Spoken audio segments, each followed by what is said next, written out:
This is Iowa's News Now Sports with Owen Sebring.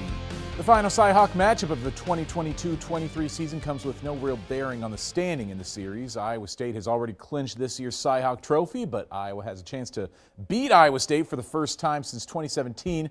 Still have never beat six-year Iowa State head coach Jamie Pinkerton, which for my money is one of the worst albums by Weezer. Don't let anybody tell you otherwise. Hawkeyes lead 2-0 in the third, but watch out for anybody wearing the double knot.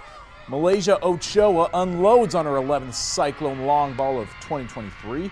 It's one of the three-run variety. Cyclones pull ahead 3-2. Hawkeyes have a chance to tie it up in the bottom of the third. Tori Bennett with a double to the warning track and center, but one night ahead of the Drake relays. The relay is working for ISU. Sammy Diaz tagged out at the plate. A little 9-6-2 put out for the Cyclones.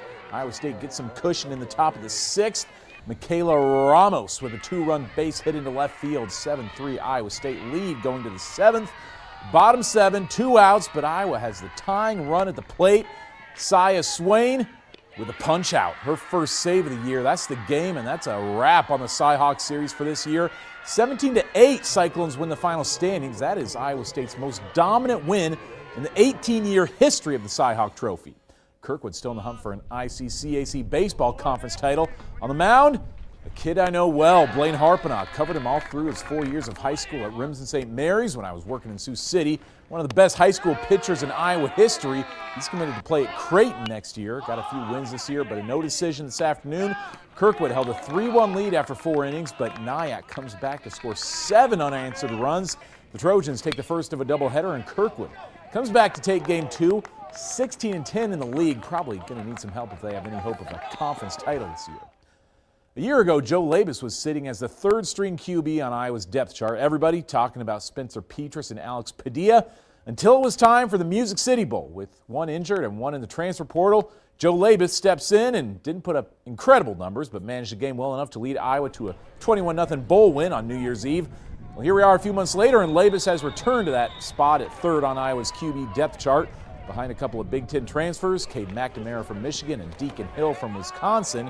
As the only guy in the room with any experience in an Iowa uniform, Labas has had to step into a role as something of a teacher for the other Iowa quarterbacks. First, the playbook was new to them. It wasn't, new for me, so I was kind of helping them out a little bit with that, and just everything going on with the program and what to do, things, certain, stuff like that. But I like to lean on Joe. He's obviously been here a couple years longer than me, and so picking his brain on how he developed in the offense and all that stuff has been nice. Me and Joe's relationship is very good.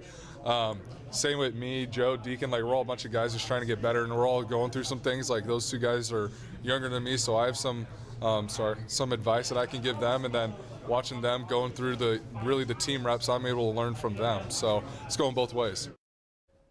Still one more quarterback to enter the room this fall. True freshman Marco Lainez will be on the roster come August.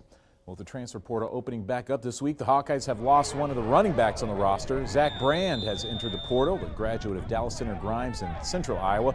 First joined Iowa as a walk-on in 2021. Didn't see any game action last fall. And he was on the field with the second stringers at last Saturday's spring practice, but he was not listed as one of the 5 running backs on the initial depth chart from earlier this month. And it's Iowa's team on the floor tonight in Game 5 of the first round of the NBA playoffs. Keegan Murray and Harrison Barnes trying to knock off the reigning champions. Keegan's already in double figures at halftime. Barnes has been held scoreless so far. Game 6 will be in San Francisco later this week. That's it for sports tonight. We're going to be right back with a final look at your weather.